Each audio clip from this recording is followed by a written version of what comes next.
The night everything changed, I was wearing a red dress that cost more than my in-laws' monthly mortgage. Not that they knew that, of course. To them, I was just the poor girl who trapped their precious son Thomas. I'm Rebecca Zhang, and until that night, I'd spent 2 years letting my husband's family believe I was a struggling artist who'd married into their elite social circle. The truth? I was the silent CEO of Zhang International, one of Asia's largest tech companies. But that was my little secret. Did you get that dress from a thrift store? My sister-in-law, Amanda, sneered as I entered the Bradley Foundation's annual charity gala. She was wearing a designer gown that I recognized as last season's collection. I declined to buy the same one, finding it a bit tacky. Something like that. I smiled, adjusting my fake diamond necklace that had actually been my grandmother's, worth more than Amanda's entire wardrobe. My mother-in-law, Eleanor Bradley, swooped in like a vulture in verses. "Rebecca, dear," she said, her voice dripping with fake concern, "you really should have let us buy you a proper dress for tonight. We can't have people thinking the Bradley family doesn't take care of its own." That's very kind, but I'm comfortable as I am. I learned early on that my calm responses irritated them more than any anger could. The Bradley family had old money, or what passed for old money in their minds. Their company, Bradley Investments, managed a modest portfolio worth about $50 million. They lived well, but nothing compared to the billions my family's company was worth.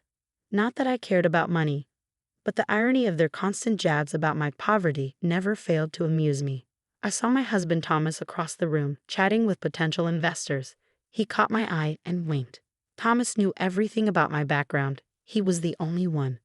We'd met at a business conference where I was speaking under a different name, and he figured out who I really was. Instead of being intimidated, he found it fascinating. We fell in love over late-night conversations about business strategy and our shared love of terrible sci-fi movies. "I don't understand why you let them treat you like this," he'd said early in our marriage. "I want to know who people really are," I'd explained. "Money changes how people treat you. I learned that the hard way in my first marriage." Ah yes, my first marriage, another thing my in-laws loved to hold over my head. A divorcee, Eleanor would whisper at parties like it was a contagious disease. The gala was in full swing when things started to unravel. I was talking to an elderly couple about their charity work when Amanda deliberately bumped into me, spilling red wine down my dress. "Oh my God, I'm so clumsy," she giggled. "But don't worry, it's not like you paid much for that dress anyway." I dabbed at the stain calmly, but inside I was smiling. The dress was specially treated. The wine would roll right off. Another little secret. That's when Eleanor decided to make her grand announcement.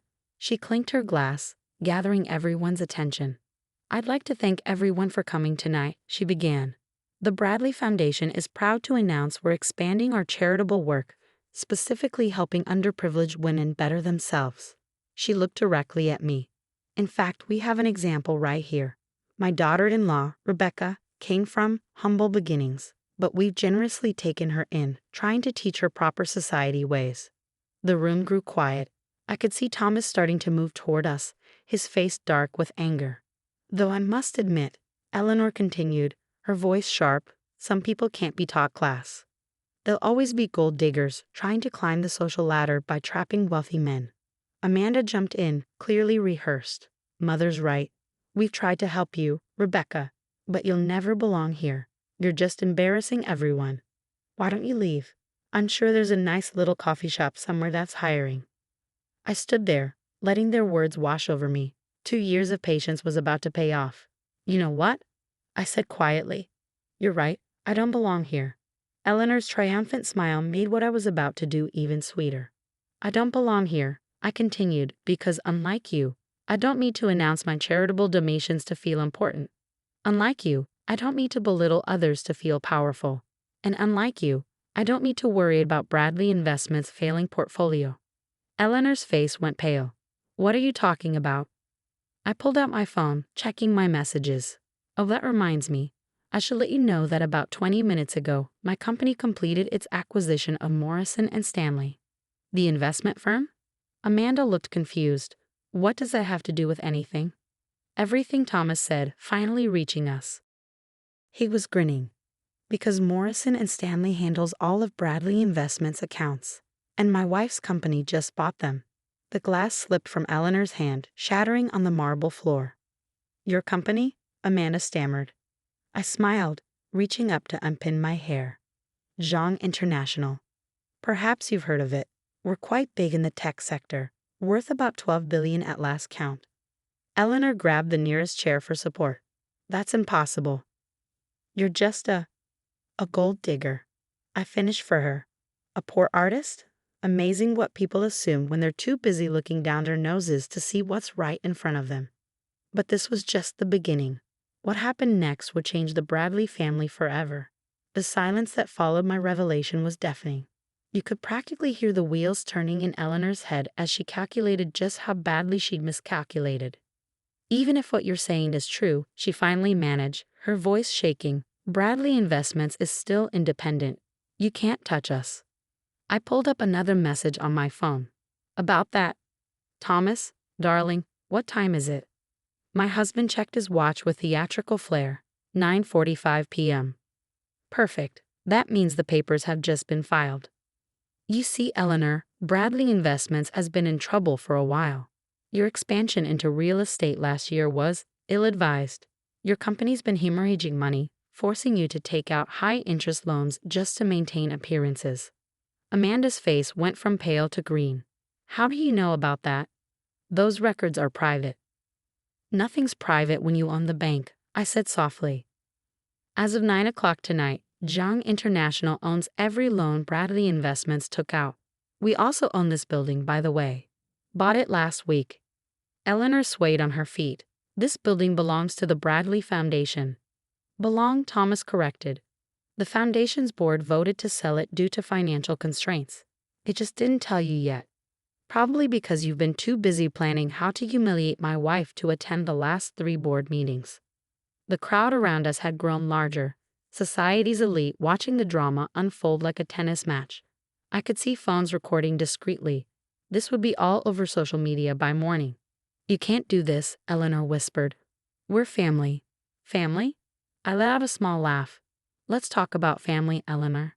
For 2 years you've called me a gold digger at every opportunity. You've sabotaged my charity work, spread rumors about my past, and even tried to set Thomas up with other women. Tonight you deliberately tried to humiliate me in front of everyone who matters in this city's philanthropic circle. Is that how family treats family?" Amanda stepped forward, desperation in her eyes. "We can work something out. Daddy will talk to you. He always knows how to fix things." "Your father already knows," Thomas interjected. "Who do you think approved the sale? He's known about Rebecca's identity for months. He was trying to warn you both to change your behavior, but you wouldn't listen." Eleanor's face contorted with rage. "Richard would never go behind my back like that." "Actually, Eleanor, I would." Richard Bradley, Thomas's father, emerged from the crowd. He looked tired but determined. "I've spent years watching you and Amanda turn into this, using money as a weapon, thinking wealth makes you better than others. When Thomas told me the truth about Rebecca, I saw an opportunity to finally teach you both a lesson." "Daddy," Amanda wailed. "How could you?" "Easily," Richard said firmly. "Rebecca's company isn't just buying our assets, they're going to restructure everything. The Bradley Foundation will continue its charitable work, but under new leadership. Leadership that understands what true philanthropy means." I stepped forward, my voice gentle but firm. "Starting tomorrow, the foundation will focus on educational opportunities for underprivileged women. Real help, not photo ops. Eleanor, you and Amanda have a choice to make." "A choice?" Eleanor spat. "Yes. You can stay on as regular employees, learning how to actually help people. Or you can leave with your personal assets, which I should mention, are significantly less than you think they are." Thomas and his father have already agreed to this arrangement. The whispers in the crowd grew louder. Eleanor Bradley, society queen, being offered a regular job by her poor daughter-in-law? It was delicious scandal. "This is ridiculous," Amanda shrieked. "Mother, tell them they can't do this." But Eleanor's rage had turned to something else. Fear. She'd finally realized just how completely her world had changed. "Why?" she whispered.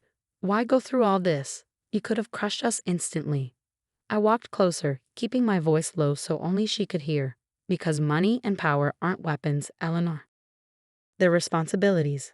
I wanted you to understand exactly how it feels to be judged, dismissed, and humiliated based on what people think you're worth. Now you have a chance to learn what real worth means. 2 weeks later, the headlines told the story. Bradley Foundation announces major restructuring. New focus on women's education. Eleanor and Amanda chose to stay, though it wasn't easy. Eleanor works in program development now, and recently confessed she's finally finding real purpose in her life. Amanda's running our outreach program, and last week she apologized to me for the first time. Thomas and I still attend charity galas, but they're different now. No more power plays or social climbing. We focus on actual change, actual help for people who need it. I still wear that red dress sometimes, wine stain and all, to remind myself and others that true worth isn't in what you wear or what you own. It's in how you treat people. Richard retired but serves on our board, proudly watching his son and daughter-in-law build something meaningful. The other night, at a small family dinner, Eleanor asked me to help her understand more about impact investing. I want to do better, she said quietly. I want to be better. And that, more than any revenge, was the victory I've been hoping for all along. Sometimes at night, Thomas asks me if I miss being the secret billionaire. I just smile and show him the latest reports from our education programs. Hundreds of women getting chances they never thought they'd have. Why miss it? I tell him, this is a much better story.